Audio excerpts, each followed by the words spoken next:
Selamat datang kembali. Nah, kali ini kita fokus ke bagian ketiga ya dari materi yang Anda kasih. Kita telusuri yuk gimana sih konsep jenius modern ini lahir, terutama di dunia teknologi. Kita coba lihat bagaimana narasi seputar penemu, inovator itu dibentuk, dan ya seringkali dipuja banget di era kita sekarang.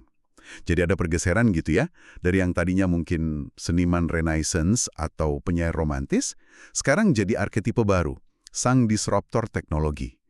Nah, misi kita kali ini, kita coba pahami bareng-bareng gimana konstruksi narasi jenius ini khususnya lewat tokoh kayak Thomas Edison, terus Elon Musk gitu ya, berdasarkan sumber-sumber Anda. Semacam membedah cetak birunya lah ya. Mari kita mulai. Tepat sekali. Kita akan kupas gimana atribut-atribut tertentu itu diagungkan, terus bagaimana cerita-cerita spesifik diciptakan, dan yang penting juga, apa sih yang mungkin kelewat atau sengaja diabaikan dalam pemujaan sosok-sosok ini. Sumber Anda ini kasih contoh kasus yang menarik banget, dari akhir abad 19 sampai sekarang. Kelihatan ada polanya gitu, cara kita mandang inovasi dan siapa aktor utamanya. Oke, sumber Anda langsung bawa kita ke jantungnya nih, Silicon Valley. Kan sering banget ya dianggap pusatnya kejeniusan masa kini, semacam kuil modern gitu buat para disruptor. Betul. Istilah disrupsi itu sendiri yang dipopulerkan Clayton Christensen dari Harvard, itu udah kayak jadi ideologi di sana. Teorinya kan intinya soal gimana perusahaan baru yang lebih lincah gitu ya, bisa geser pemain lama yang mapan. Nah, narasi ini pas banget sama mitos Great Man. Mitos Great Man, maksudnya? Ya, gagasan tentang satu orang hebat yang sendirian mengubah sejarah gitu. Silicon Valley suka banget cerita kayak gitu. Oke. Dan sumber Anda nyebutin beberapa nama besar nih yang personanya jenius banget, kadang agak aneh malah. Ada Mark Zuckerberg yang nama anak-anaknya kayak Kaisar Romawi. Iya, Maxima, August, Aurelia. Meski sekarang kayaknya lebih kalem ya penampilannya. Terus Peter Thiel, investor awal Facebook, yang pandangan politiknya libertarian banget, bahkan bilang monopoli itu bagus. Wah, itu cukup kontroversial ya.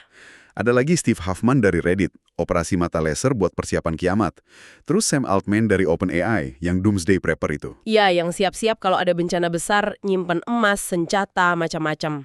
Ini semua kayak sengaja bangun aura orang spesial gitu ya, beda dari orang biasa. Ada kesan gitu memang. Tapi menariknya, sumber Anda juga nunjukin mulai ada pandangan skeptis nih belakangan. Kara Swisher, jurnalis teknologi senior, di memoarnya dia bilang beberapa anak ajaib yang dulu dia kagumi sekarang jadi ya agak nyebelin katanya. Terlalu fokus sama status, keluhan pribadi. Oh, jadi citra heroik Silicon Valley ini mulai luntur dikit ya? Bisa dibilang gitu. Mulai ada goresan lah. Yang menarik, arketipa jenius teknologi ini kan nggak muncul tiba-tiba ya. Sumber Anda bilang ada akarnya, ada pendahulunya, sosok yang disebut Prometheus Amerika. Kita mundur sedikit nih jadinya, Thomas Edison. Dan labnya di Menlo Park, ini disebut titik balik penting. Di sini, katanya, ide jenius romantis yang penyair penyakitan itu mulai geser. Iya, geser ke figur yang lebih modern. Si tech bro yang gila kerja, yang manfaatin panasnya revolusi teknologi. Penemuan fonograf tahun 1877 itu jadi kunci ya? Betul, sumbernya gambarin gimana orang-orang pada takjub banget waktu itu. Editor Scientific American sampai mikir bisa dengar suara orang mati. Casey Edison ini bisa manipulasi waktu, nangkap suara gitu. Langsung deh muncul Edison Mania. Julukannya penyihir dari Menlo Park. Jadi seleb global dia gara-gara fonograf. Dan narasinya dibangun banget ya soal Edison ini. Ketuliannya, misalnya, malah dibilang jadi superpower buat fokus. Iya, padahal kemungkinan kan kondisi bawaan yang memburuk aja, tapi dibingkai jadi positif. Mirip kayak sekarang orang bingkai disleksia atau autisme kadang-kadang ya. Terus latar belakangnya, yang sebenarnya kelas menengah, kok bisa jadi cerita miskin terus sukses? Nah, itu dia. Biar pas sama narasi from zero to hero ala Amerika. Siapa aja bisa sukses asal kerja keras. Etos kerjanya juga kan? Yang katanya bisa kerja 60 jam non-stop. Bukti etika kerja Protestan. Bahkan dibandingin sama Tom Sawyer, padahal nama panggilannya Al. Detail kecil tapi nunjukin gimana narasi dibentuk. Tapi, nah ini dia, kontrasnya soal lampu pijar. Kan ikonik banget tuh, sumber Anda bilang, ini bukan kerjaan Edison sendirian dalam sekejap. Mitosnya lebih besar dong. Sumbernya sih nunjukin gitu. Lampu pijar itu hasil kerja bertahap, incremental, kolaboratif banget. Dibangun di atas kerjaan orang lain. Ada Humphrey Davy di London udah lama, 1800-an awal. Ada Marceline Jobard di Belgia. Joseph Swan di Inggris udah punya prototipe tahun 1860. Oh, jadi bukan dari nol sama sekali ya? Bukan. Tantangan tim Edison itu lebih kenyempurnain. Vakum lebih bagus, filamen tahan lama, sama sistem listriknya. Ini kerja engineering rumit, bukan sulap. Dan Edison jago banget mainin media ya, kayak zaman sekarang aja. Iya, itu terasa modern banget. Dia sesumbar ke pers, bakal gampang nemu solusinya, undang wartawan lihat demo, tapi nggak jujur soal filamennya yang masih rapuh. Terus ngirim ekspedisi cari bahan filamen ke seluruh dunia itu juga. Itu langkah publisitas brilian. Bahkan ada wartawan, Edwin Fox dari New York Herald, katanya dikasih saham perusahaan Edison. Wah, jelas banget ya hubungan antara bangun citra jenius sama kepentingan bisnis. Banget. Ini contoh awal gimana narasi publik dibentuk aktif, kadang sebelum teknologinya benar-benar matang. Pola ini kan kita lihat terus di dunia teknologi. Tapi Edison juga akhirnya mundur kok. Kalah di perang arus listrik sama Westinghouse. Inovasinya melambat. Labnya pernah kebakar. Oh ya? Iya. Di usia tua lebih dikenal karena komentarnya soal negara, bukan penemuan baru. Bahkan pernah pinjemin nama buat alat kesehatan palsu punya anaknya. Waduh, jadi mitos itu nyederhanain banget hidupnya. Jadi cerita moral kerja keras buat anak-anak, kompleksitas, kolaborasi, gagalnya, itu sering diabaikan. Oke. Nah, sekarang kita lompat ke zaman kita nih. Sumber Anda kan sebut Elon Musk sebagai reinkarnasi Edison modern. Ingat nggak email extremely hardcore ke staf Twitter itu? Oh ya, yang kontroversial banget itu ya. November 2022 kan, minta komitmen kerja keras luar biasa atau keluar. Nah, Mas ini kan contoh paling jelas dari paradoks jenius teknologi modern ya, bikin bingung banyak orang. Betul. Di satu sisi pencapaiannya luar biasa lewat Tesla dan SpaceX nggak bisa dibantah. Sumber Anda nyebut roket yang bisa dipakai ulang. Kirim astronot ke ISS tahun 2020 itu kan dulu cuma negara yang bisa. Iya, benar. Tapi di sisi lain, banyak banget kontroversi. Keputusan bisnis yang, ya, problematik. Akuisisi Twitter atau X itu contoh paling gede. Harganya $44 miliar, terus nilainya anjlok parah. Salah satu investornya, Fidelity, sampai nurunin nilai investasinya 71% katanya ya. Iya, sumber Anda catat itu. Jadi pertanyaannya, gimana satu orang bisa hasilin dua kutub hasil yang beda banget gini? Ini yang bikin polarisasi hebat kan? Kayak yang sumber Anda bilang, dia ini pioner yang harus dimaklumi, atau narsis beruntung yang dibesar-besarin aja.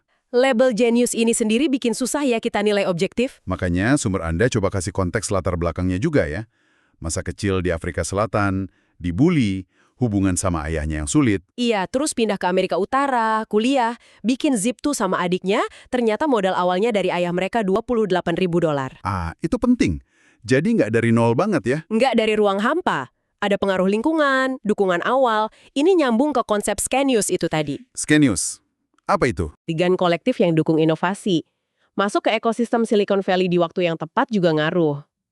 Sumber ini juga nyinggung gaya hidup ekstrim tokoh teknologi lain ya.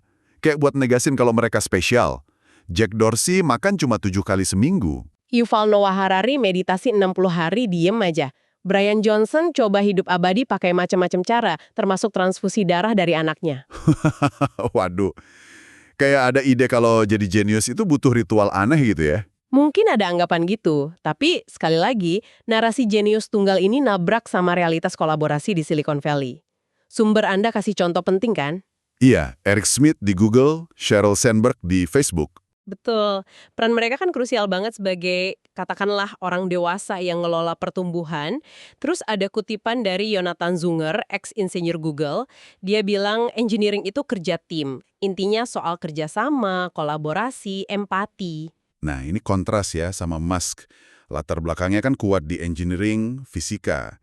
Tapi pas dia coba atasi masalah di Twitter, yang lebih sosial psikologis, kok kayaknya kurang pas pendekatannya. Sumber ini kayaknya mengarah ke sana sih. Ada batasan dari pola pikir teknokratis murni kalau ketemu kerumitan interaksi manusia. Nggak bisa gitu aja pakai prinsip fisika buat masalah medsos ya. Kira-kira gitu.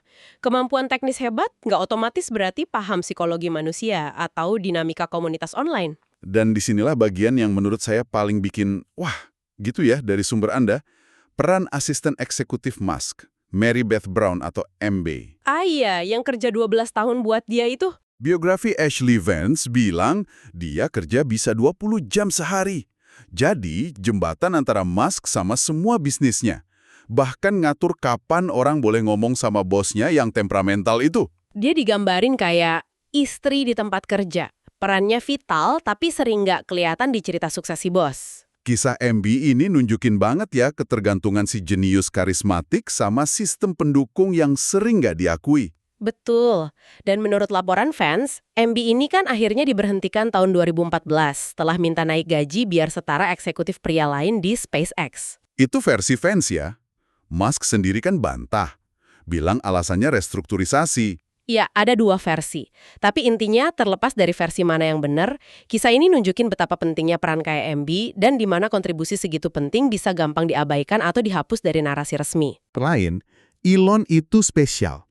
Tugas kita melindunginya, melindungi misinya. Udah kayak kultus personal ya kedengerannya? Iya, narasi soal MBEDN penggantinya ini jadi pengingat kuat soal biaya manusia dan struktur pendukung tersembunyi di balik kisah sukses besar. Menantang banget ide kalau pencapaian itu hasil kerja individu tunggal. Seringnya ada jaringan dukungan, kolaborator, ya orang kayak MB itu yang bikin si bintang bisa bersinar. Jadi setelah kita kupas semua ini dari sumber Anda ya, apa nih artinya buat kita, buat Anda yang dengerin? Sosok jenius teknologi modern ini, kayak Edison dan Musk, itu dibangun di atas fondasi yang rumit ya ternyata. Ada inovasi teknisnya, jelas, tapi juga ada pembangunan mitos yang kuat banget. Pencapaiannya nggak bisa disangkal, tapi narasi dominannya sering nyederhanain muja individu berlebihan. Akibatnya, peran kolaborasi, konteks, keberuntungan, sistem pendukung yang nggak kelihatan itu jadi ya terabaikan. Kita kayaknya suka banget ya sama cerita individu heroik gini. Apalagi di dunia teknologi yang rasanya kayak sihir. Mungkin begitu. Tapi setelah kita lihat lebih dalam kompleksitasnya, kolaborasi itu penting, timing dan keberuntungan juga main, bahkan ada sisi gelap atau biaya manusianya, dari kemunduran Edison, kontroversi Musk, sampai peran vital tapi tak diakui kayak Mary Beth Brown, ini semua mestinya bikin kita bertanya. Pertanyaan penting buat Anda renungkan nih. Waktu kita nilai pencapaian besar zaman sekarang, kualitas apa sih yang sebenarnya paling berharga, yang patut kita apresiasi? Dan apa yang dikatakan oleh fokus kita yang intens banget ke tokoh-tokoh jenius ini tentang nilai-nilai budaya kita saat ini. Nah, itu sesuatu buat Anda pikirkan lebih lanjut. Sampai jumpa di penelusuran kita berikutnya.